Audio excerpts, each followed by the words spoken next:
Ninasimama chini ya kanuni ya 125 kifungu cha kwanza, kanuni ambayo inatoa nafasi kwa mbunge kutaka maelezo ya ziada. Huo ndio msingi wa kusimama kwangu.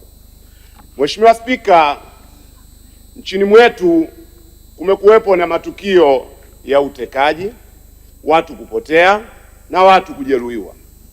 Tukio la karibuni zaidi ni tukio lililomkuta msaidizi wa mwenyekiti wa Chadema ndugu David Jumbe.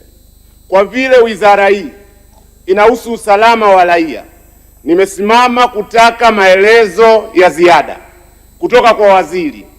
Ni upi mwelekeo wa serikali juu ya matukio haya? Hatua gani zinachukuliwa ili kuhakikisha vitendo hivi vinakomeshwa kabisa? Asante. Miaka ya nyuma mtoto alikuwa anasubiri mpaka mwalimu haje ili aweze kumfundisha.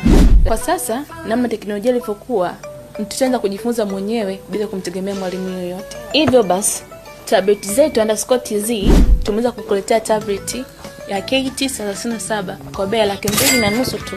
Hii ni tablet ambayo ina kioo kigumu kabisa, sio rahisi kuvunjika, yenye betri ambayo inaweza kukaa na chaji kwa muda mrefu, na kioo chake ni cha inchi 10. Hii tablet ina uwezo wa kutumia line, internet pamoja na wifi. Hivyo basi, unaweza kumnunulia mwanao hii tablet kwa ajili ya kujifunza. Usiweze kupitwa na ofa hii kutoka tablet zetu _TZ.